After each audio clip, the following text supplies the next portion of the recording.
be. This is John Myung calling. And I'm Yeah, just in my car right now because it's kind of loud in the studio. So, get some peace and quiet. yep. Okay, so before we begin talking about Parasomnia, how did you get into metal in the first place? Um, well, when I was in my mid-teen years, 15, 16, um, I had been playing violin up until that point. I started playing violin at age 5, and I was taught the Suzuki method for violin. And I was really encouraged by my mother and I stuck with it for 10 years. But as I approached like the mid-teens, I was heavily influenced by my friends and their families, their elder brothers and sisters. Everything that they were listening to was rock based, pretty much everything from like Rush, Yes, Iron Maiden, all those great bands in the 70s, Black Sabbath. And it really just it just really kind of captured my imagination, and I really loved the music. And I couldn't wait. It was just like a unbelievable kind of spirit that I found, in this music. Um, and I would literally like I couldn't wait to go home to just put these records on and like crank it as loud as you could. Um, and then eventually, my friends started going to like flea markets and music shops, and everyone was like, all right, you play drums, you play bass, you play guitar, and all these bands were forming. And a drummer from me, two houses down, encouraged me to, start playing bass. Um, so that was just the coolest thing ever. I mean, Yeah. just to have an amp in your room and a guitar, I mean, it was just such a great experience, um, that it just, and when I discovered a band like Rush, I was just like, you could actually do this for a living, you know? Yeah. You could actually, and that's when things really clicked. And I grew up with John. We grew up in a small town called Kings Park on Long Island, New York. And we just became really disciplined about it. We put a lot of time in, and gained a lot of valuable experience, and things that, everything that I learned from my early times is so relevant towards kind of keeping me on course today. Yeah. But at the time, you don't really discover what it is that you're doing. It's just kind of instinctive. Hmm. Um, but then, whenever I feel like I'm in like a non-creative space, or where I feel like I'm kind of off a little bit, I kind of just go back to my early days. But what did I do back then? So, um, it's a great resource to have experience. That's all I can say, because you go back and you kind of just take what worked and what didn't. Yeah. And I think that's very much what life is about. Absolutely. 100%. So, what is it that kind of makes you gravitate more towards the highly progressive side of metal out of all of the different subgenres? I don't know. Well, I love the way Rush does it, because uh, they're progressive and they write challenging music, but it doesn't lose the power. Whereas, if you start changing too many chords and start playing too many notes, then you kind of blurring and you kind of going away from rock. You lose that rock power, and you start going into more other forms of music, which is great. I appreciate Yeah. all types of music, jazz and classical. But there's something really special about rock, where if you can keep that in balance, it's still cool and it's Yeah. still powerful. I think what I like is, um, I don't know the way to put it, simple complexity, if there is such a thing, Yeah. um, where it's complex, but it's like shape driven. It's still powerful. Um, so I like having that balance, where you know, yeah, you have to have something to work for. I mean, if it's too simple to play, then it's not enough of a challenge. So there always has to be that challenge element, I think. Yeah, yeah, I completely agree. I think if you're going to be doing something, you need to challenge yourself because it's the challenge that keeps you motivated as well. Very, very true. I mean, it's still going on to this day where, you know, when I first started, I was happy with just buying a simple no-name brand amp, Hmm. and it sounded good, but um, over the years, you start progressing, you start finding about equipment, and it doesn't ever stop. There's so much to learn how to use different pieces of gear, and I've been really lucky that I've been working with Ernie Ball Music Band, and I have a customized instrument that I've developed with them. It's an artist series bongo six, six-string bass, and uh, that's like a whole nother level. It's the best instrument I've ever played up until Cool. now, and now we're at a point in our careers where we get to use really, really great gear too. Yeah, Um, and now it's just exploring ways to apply it and to use it. So it's a lot of fun right now, just having a that's really good awesome. time. Yeah. Awesome. So your 16th studio album, Parasomnia, is due out in about a week's time on the 7th of February at the time of recording this. Can you tell me some of the themes and the stories behind this record? Because I understand it's not a concept record as such, but it does have like an overall theme where different tracks have different stories within that theme. Is that right? Right. That was a concept that John brought in, and he thought it was fitting with, the name of our band, Dream Theater, and the concept is dream, alternate, uh, an alternate reality, sort of Hmm. like things that happen in people's dream states. So, it's just a lot of extreme kind of situations and stories and characters that are living in the dream state, and the things that they do and the stories that come out. It's kind of um, interesting to Yeah, see, what happens when people are in these alternate realities. Um, so that's the theme behind the record. Um, I think it's kind of a cool theme. It really kind of lends itself to like the music direction of our album because we have a lot of different moody sections, and yeah, it's almost like a miniature score, to something. yeah. So you know, it worked out. I think the two ideas really complement each other, the direction of the music and the concept of the album lyrically. It just kind of fell into place.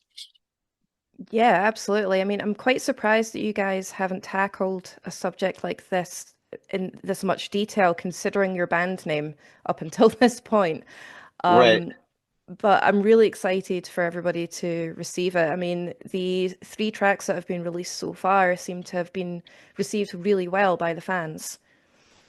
Oh, okay. That's great to Um, hear. how was the recording and writing process for this album then? Um, it went really well. It went really smooth. There wasn't any problems. It's kind of like the way I remembered it was. It was when Mike was originally in the band, and it was really just a great feeling to kind of have him back and have that chemistry that we once had. And then when he left, um, a lot of things that I took for granted because it's just all I ever knew. You know, Yeah, we got to audition different drummers and get to know their personalities, and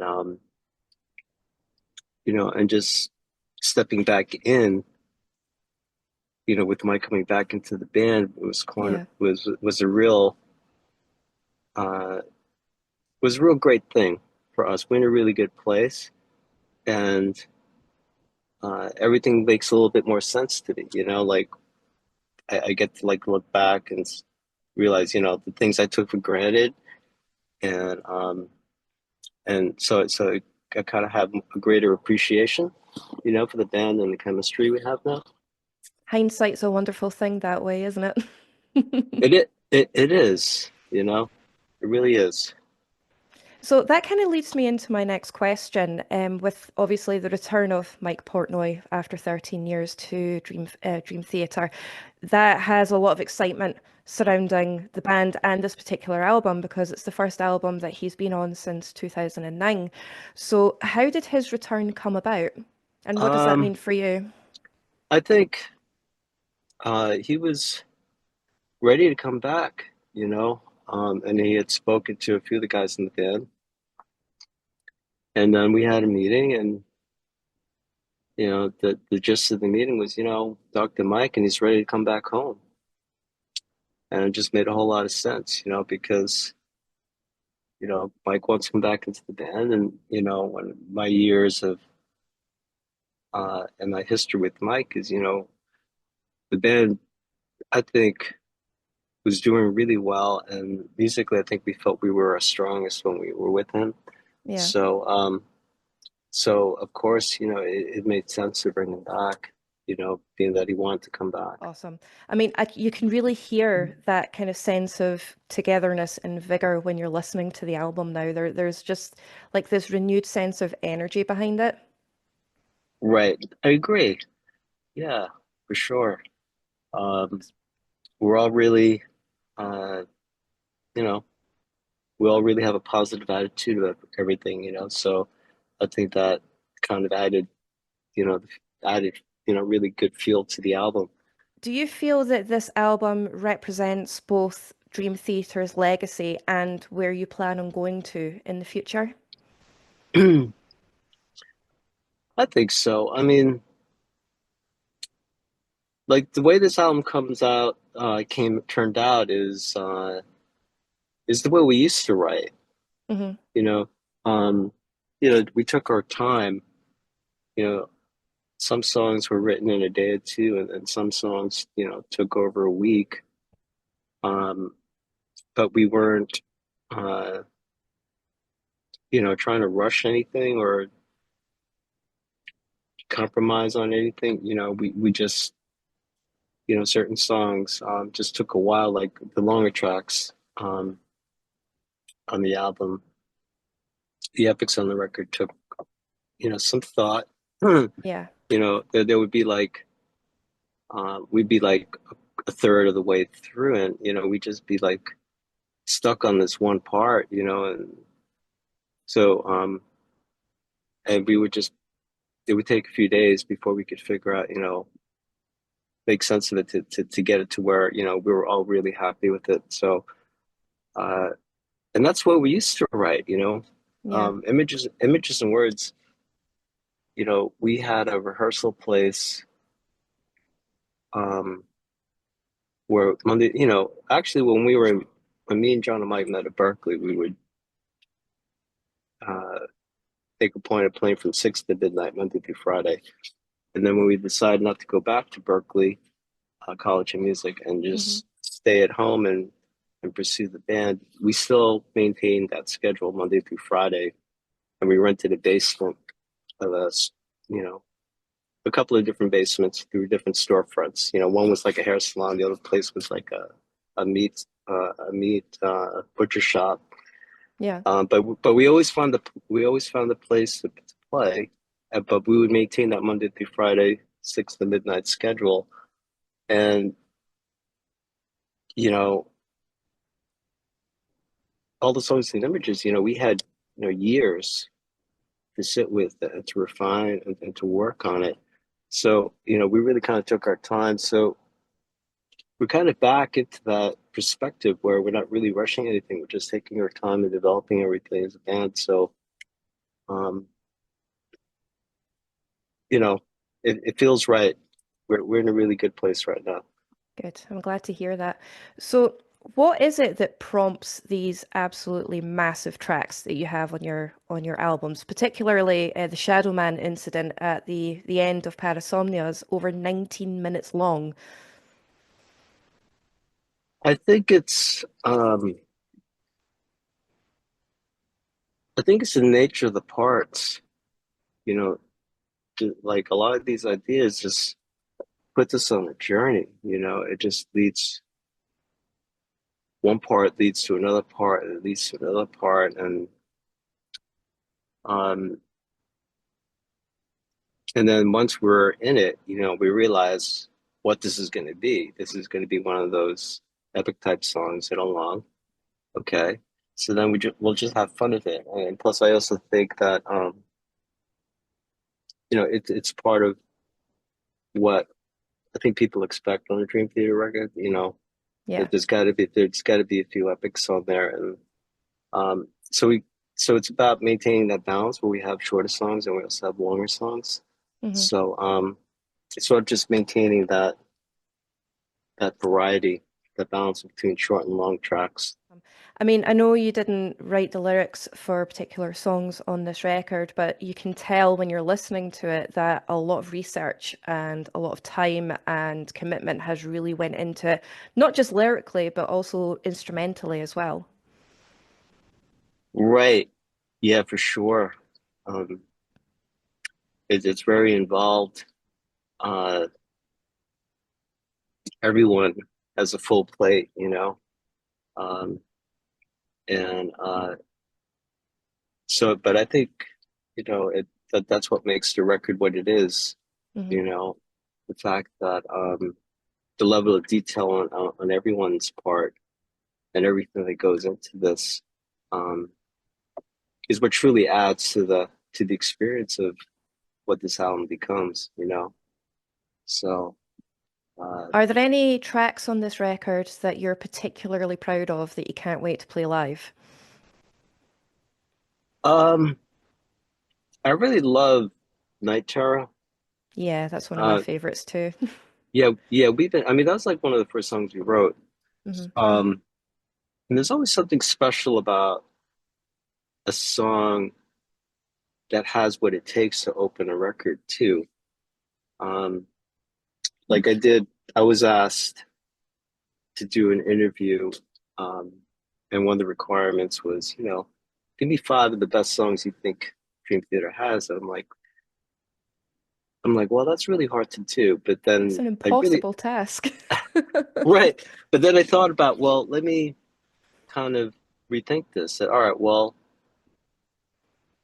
I limited myself to like, all right, well, I'm only going to talk about the tracks that tend to open up records, Hmm.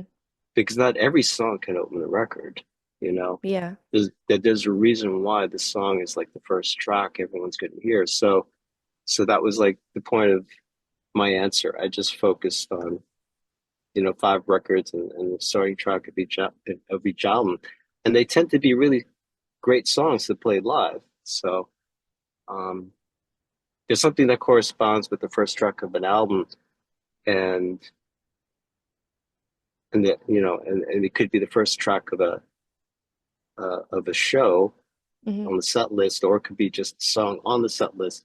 But there's that live connection where there's something about it where um, it's almost like if it's good enough to open a record, then it's good enough to open a show type of mentality. Yeah, yeah, that's a good way of looking at it. Absolutely. So, speaking of tours and shows, you guys are going to be kicking off your North American leg of your 40th anniversary tour in about a week's time. I think that starts the day the new album gets released, I believe. Um, are Yes, you are you ready? we are ready. We actually started tour rehearsals yesterday, Cool. and it's coming together pretty pretty well. We have a few more days here, and then we load up into a theater to Hmm. get the production part of it dialed in. But yeah, we're off to a good start, and looking forward to it. It's only like a week away at this point. Yeah. Am I right in saying that you don't have any support bands, so you guys are just going to be playing for like 3 hours per night? Is that right? Right. Yeah, Awesome. that's what I think. Yeah, I think that's what our fans want too. Um, Plus, it makes things easy. I mean, it's nice if you could tour with someone that you really love and appreciate, but there's pros and cons to everything. That there's something nice about the evening with format for me personally Yeah. because um, you know, you set the stage, everything stays the same. Hmm. So when you walk back out, you don't have to worry about anything shifting or not being there. Um, and it tends to be a little bit more organized. Yeah. Um, and I think the fans appreciate it too. So I'm actually really, I love the fact that we're doing evening lits again.